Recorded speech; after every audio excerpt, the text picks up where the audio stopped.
છે પણ છતાં આપણને એવું લાગે છે કે હજુ મારો સમય બાકી છે,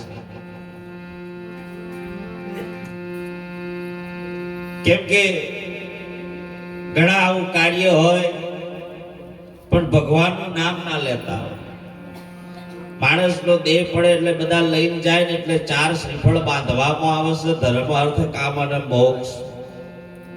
વિહામાં તો એક ફોડવામાં આવે, ડોગર અને 1 રૂપિયો નાખવામાં આવે, કીધું છે ફોતરો નેકર્યો નહીં, તમે કઢાઈ લેજો. પેલાનો માર પડે પણ આપણને તો સુધી અને છેલ્લે આપણે બોલાડીએ છીએ રામ બોલું ભાઈ રામ, કે રામનું નામ લેશે તોય બહુ થઈ. પણ એક ઓટો પુરાવો મૂકું છું, બહુ લક્ષ રાખજો. સમય પણ આપણે બધી રીતે સમયસર ચલાવશું. દાદા છેલ્લી ઘડીમાં સમય એવો હતો, બહુ પહેલેથી જન્મથી જ કુદાડ ભગવાનનું નામ ના લે. ભગવાનનું નામ લેવાનું કે એટલે છોકરોનો હોય થઈ જાય.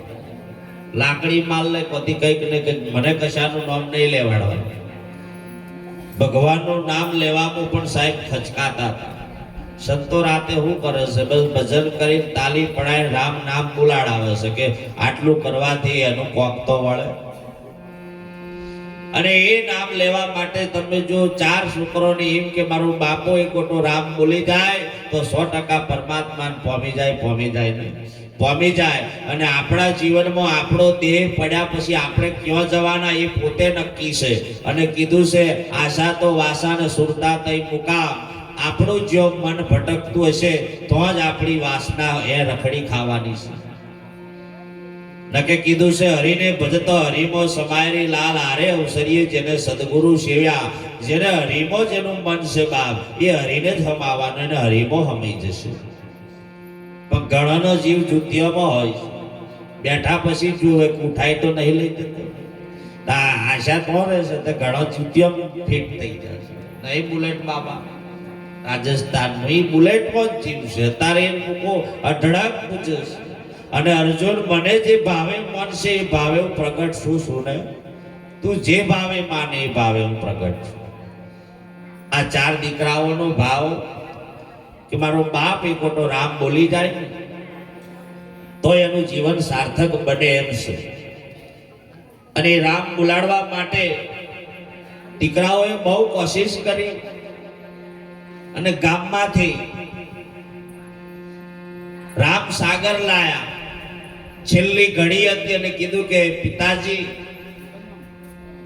આમે હું લાયા છે, ખાલી રામ સાગર બોલી જાય તોય રામનું નામ લેવાઈ જશે તોય તરી જશે. આટલી આશા દીકરાઓને હતી. અને આગળ લઈ જઈને બતાવ્યું તો દાદા બીજું કશું જ ના બોલ્યા, તંબુરો ચોથી લાવ્યો છે. પણ રામ સાગર ના બોલ્યો તે ના જ બોલ્યો. એને એમ થયું કે ચલો પહેલો પ્રયાસ ફેલ ગયો પણ બીજો કોઈક ટ્રાય મારીએ, હજુ રામ બોલી જાય. ઘણા ભક્તિ વર્યાન છેલ્લી ઘડીમાં તમે અભડાવવાનું કામ કરો છો કે કોઈક થોડુંક મોઢ આપેલી દે એવી આશાની તલબ કહે, પણ એ ના મૂકવા દેવું કે જિંદગી ભક્તિ કરીએ છેલ્લે જો એ જીવ ભરાઈ જઈએ તો કોઈ મતલબ નહીં. અને એ તમે જુઓ ને બા, છોકરોને એમ થયું કે આપણી બેન છે એના ઘરવાળાનું નામ રામસિંહ છે, કોઈ હોય તો કોટ ના વાળે. રામસિંહ છે આવો શબ્દ એને ખબર પડે કે રામસિંહ એટલું બોલશે તોય બહુ થઈ ગયું. એની આગળ જઈને ઉભા રાખીને કીધું કે બાપુ આ કોણ આવ્યું છે? ધીરે રહીને કીધું કે આ તો કોકીનો ઘરવાળો છે. પણ રામ ના બોલ્યો તો ના બોલ્યો ને આખર દેહ પડી ગયો. છોકરો થયું કે પતિ ગયો હવે કોમ લાગે.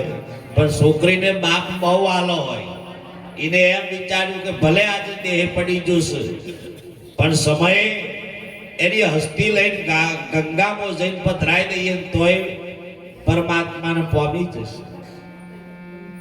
તમે જુઓ ને, વિચાર કરો, ગંગામાં આપણી હસ્તી પધરાવાથી મુક્ત થઈ જવાય એવું કે છે. તો દેહનો જીવનો નાતો તો ચાંદનો છૂટો પડી ગયો. પણ છતાં 21મી સદી ટેકનિકલ યુગ, આજે આ 2026ની છાલ બેહી જઈ છતાં પણ આપણામાં પરિવર્તન આવતું. એટલી બધી અંધશ્રદ્ધા, એટલી બધી અજ્ઞાનતા પડતી જાય છે. આપણા ગુજરાતમાં જેટલી ભક્તિ છે જેટલો મહિમા બધાનો વધ્યો છે, ધૂણવા વાળો એટલો છે, ઉઠાવા વાળા એટલા છે, જોવા વાળા એટલા છે, પણ તોય કોઈ ફરક પડતો. ભજન બધાય કરીએ છીએ પણ ભજન જીવનમાં ઉતરતું નથી બાપ, એટલી આપણી ઉપાધિ છે. વડીલો બહુ કહી જા કે અમે જીવ્યા એવું તમે નહીં જ કરી શકો. કેમ કે એમને જીવનમાં ભગવાન સદગુરુનું શરણો સેવી અને એમના જીવનને સાર્થક બનાવી લીધું છે.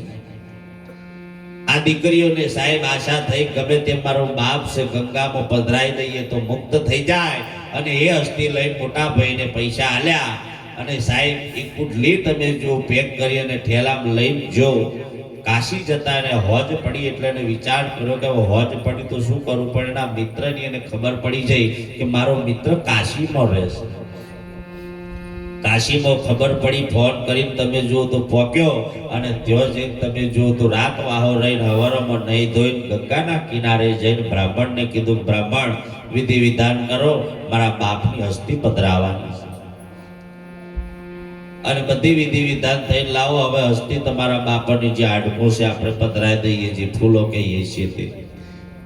મેં જોયું તો ઠેલામ મળે નહીં એટલે ગભરાયો કે ઠેલામ લાયેલો જૂચો. પછી કીધું કે મહારાજ તમારી ભેટ લો ને, હું મારા મિત્રને તો જો તો રહી તો નહીં જો, જો મળશે તો લઈને આવે. ત્યાં એમને ઘેર બોન ગમે તે મોણા આવે ને એટલે એનું ઠેલું ગોતરે કે લાયા કશું આશાવાળી. તેઓ આને તમે પેલે કીધું કે મારા બાપાની અસ્થિ હતી કઈ જઈ કે, એટલે ભાઈ ખબર પડી હતી કે મારા ઘેરથી કોક ઠેલું ગોતરી નાખ્યું છે. અને પૂછ્યું ઠેલું ગોતરીને પેલું મળેલું કઈ જોયું કે રશિયા લઈને ચો ફરતો હેડ આવ્યો, એટલે મેં તો ગટરમાં નોખી દીધું. આ રોમનું નોમ નહીં લેતો એની દશા કેવી છે તમે જુઓ ને. તે પેલા કે આગળ અમે હોતીએ મળશે તો હાડકું મળશે ને તોય કોમ નથી, આટલી હાડકી મળી ને તમે જુઓ કે હવે બીજું કશું છે નહીં, પણ નાની ડાબલી હતી ભોડાના જેવી ડાબલી, દેખાવમાં હારી હતી. તે બહુ હાડકી ફિટ કરી આલી કે તારા બાપાનો 1000 બચ્યું ને કે બધું ગટરમાં જતું રહ્યું. પેલો કે હવે હું ગંગા પધરાવું અહીં પધરાઈ જતા લઈ આટલી હાડકી ક્યાં લઈ જાઉં, બીજું શું. તે તમે જુઓ તો હાડકી મંદિરમાં મેળતી હતી મઠમાં. તમે જુઓ તો 2-3 વર્ષ થયા એમનો જે શેર પૂછડીઓ ભય હતો એનું લગ્ન કરવામાં આવ્યું. તે છોકરાની વહુ આવી હતી એવી બાધા લઈને આવી કે મને સારું ઘર મળી જાય ને તો ગંગાના કિનારે જઈને સ્નાન કરે.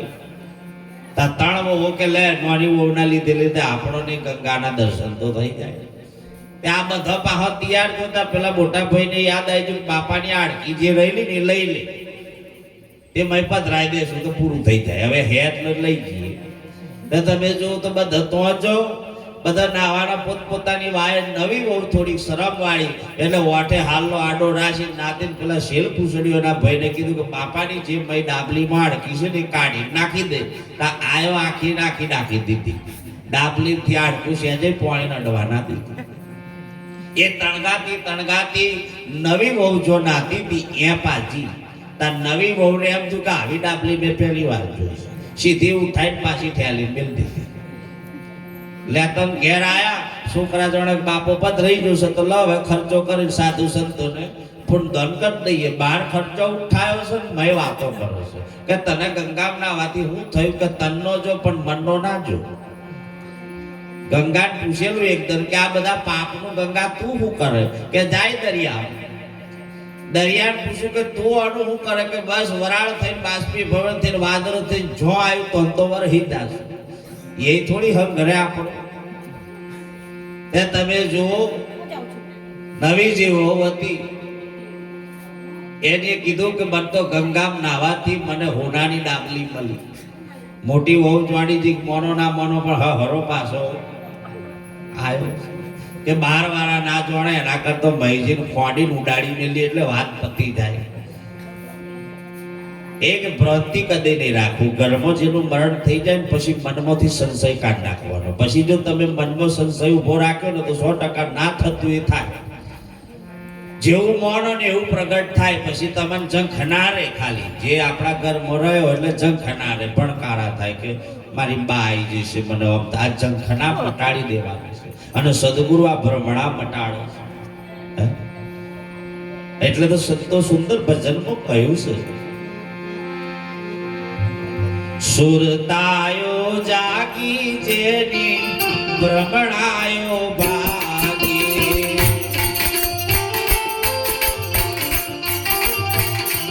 હે સુરતાયો જાગી જેની ભ્રમણાયો ભાગી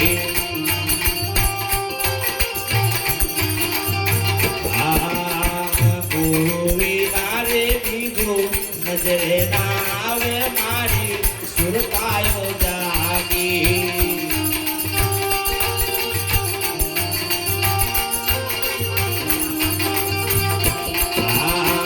ઈયળ ને બકરી સાથે પ્રીતો બંધાણી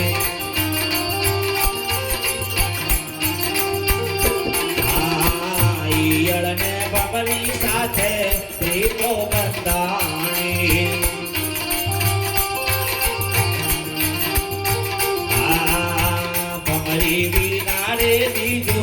નજરે ના આવે જેની સુરતાયો જાગી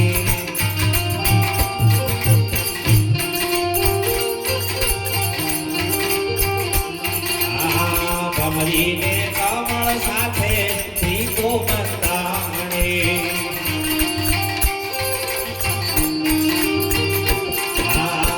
કમળ વિના રે બીજું નજરે ના આવે જેની સુરતાયો જાગી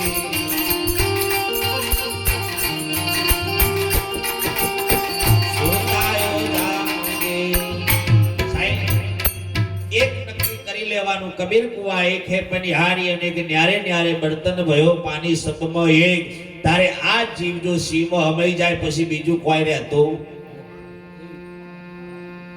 તમે વિચાર કરો જન્મ મરણ પતિ શરીરનો પણ જે જીવ હતો એ શિવમાં હમાઈ જાય નાની જોત હોય મોટી જોત હોય કહું તો કોઈ હજારો જોત હોય પણ જોત એ જોત જ કહેવાય હોનામાંથી બધા દાગીના બને પણ મૂળે તો એને હોનું જ કહેવાય ભલે ઘાટે ઘડે બહાર આવ્યું છે હતું અઘાટ પણ આવ્યું છે ઘાટે એટલે આપણે કોતી વેટી દોરો લોકેટ કોતી બધી રીતનું એનું નામ આલી શકીએ પણ મૂળે એ હોનું તો છે ને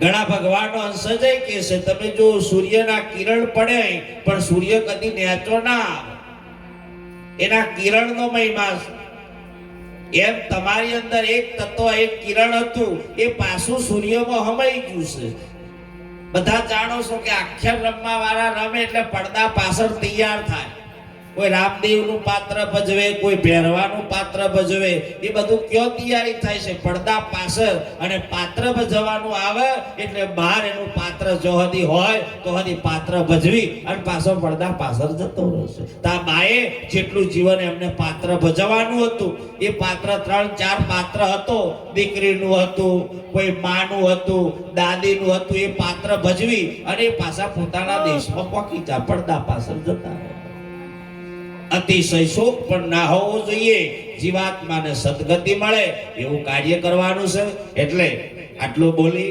મારી વાણીને વિરામ કરે સદૈવ કોઈ બોલવામાં ભૂલ થઈ હોય ક્ષમા કરજો હવે દિલીપભાઈ છે એ પણ ભજનનો લાભ આલશે અને અહીંયાથી હું પણ રજા લઈ જેમ કે સીધો ડાયરેક્ટ નડિયાદથી અહીં પાછ આવ્યો છું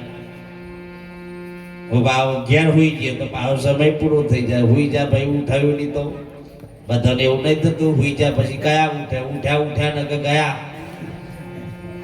ઘણા તો કે જાગો હો આપણે ફોન કરીએ તા કે હુઈ રહ્યો બોલે તોય ફોનમાં કે હુઈ રહ્યો છું પણ હુઈ રહ્યો બોલે જ ના હુઈ રહ્યો જતો જ રે પણ જાગે છે છતાંય જૂઠું તો બોલે બાકી હરેક સંપ્રદાયોની પણ રીત સંતોએ કહી છે બધા તેલના ડબ્બા કે છે જોઈ પણ વાસ્તવમાં કોક અલગ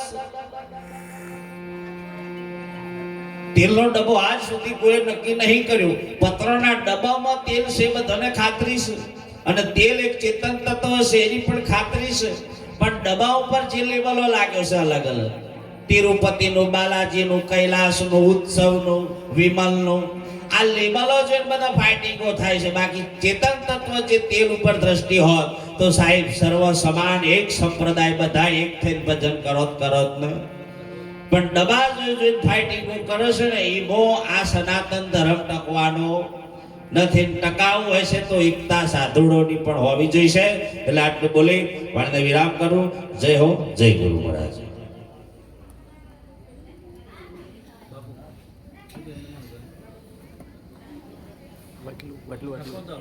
ખેતી લો એવું કર લો.